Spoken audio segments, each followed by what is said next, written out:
So naay nag-comment mga inday no nga ato ning taga-agpansin kay kani nga tawo is barag hilason ka isa tanan ba. So mao ni ang comment no atong basahon kay kani hilason kay ni nakatunob lang ni og eyes naginara na wala ba jud angay no. So aton siya taga-agpansin kay nagpapansin na ni siya og dili na ko isulti iyang ngalan mga inday kay nag-content creator sad ni siya. Nagpapansin ra ni siya kay parang ako mga followers is moagto pud siguro sa iyang followers no. So mo ni iyang comment so atong basahon kay hilason man ni so taghana tug pansin ni mga Bisaya nga mga hilason nakaagto lang sa laing lugar naghinilas na. So taghana tug pansin so mo ni iyang comment ibutang na ko iyang comment diri ha. So angay ang mga Bisaya anang pinulungan sa taga sapa nga kailangan o kinahanglan or angay sige gamit anang pulong sa taga-sapa. Ha? Ang buot pasabot niya, basta daw mo gamit daw kaning pulong or kani nga istorya or kani nga words nga kailangan o kinahanglan is nagpuyo na daw ka sa sapa. Mao ba kon?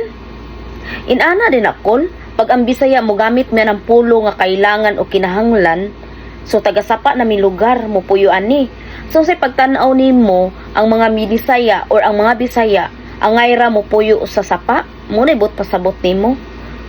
Oy kol bisag nalimot pug ka angkol nga ikaw Bisaya pug ka marag ikaw ang angay mo puyo og sapa no kahilason man ka nakatungtong lang ka sa Canada nakapuyo unsa na nakatunog lang ka og ice naghinilas na ka aw di pud ta kamahay kay tuwa man siya didto. Basin milyonaryo po din na siya sa Canada. Basin di ay giton over na niyang tibok Canada sa iyaha. Muna muana na lang po siya istorya mga inday no. Nga ang mga Bisaya is taga sapa. Nagdahom siguro ni siya bakbak ta dito nagpuyo nga naglangoy-langoy sa sapa no. Hasta buanga.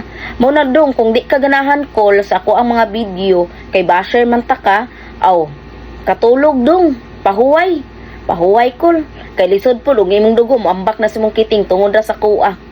Mo nakatulog dra pahuway ginansya pa kagmuta diha nga naglingin-lingin nganong naa man gyud tawo nga mga hilason kay mga inday no labaw na gyud ning mga Binisaya ba or labaw na gyud ning mga Bisaya bitaw naa gyud uban nga Bisaya nga mga hambog mga garaon so nakaagto sa laing lugar niya nakatunog na og mga ice o unsa pa nila nga tumban dito sa laing lugar ay ninsaka sa utok ang kabuang no ninsaka ang kagara silang utok o nakatungtong lang sa laing lugar so kaning tawhana is garaon jud ni siya sa ako ang tan-aw lang so ako ning gitan-aw iyang Facebook no so actually nag content creator sa ni siya mga inday no so siguro nagpapansin ra pud ni siya pero sa kung tan-aw niya or sa iyang mga inistoryahan is hilason jud ni siya mo nang tagaan nato ni pansin kay man na lang pud mapansin pud ni siya ba no.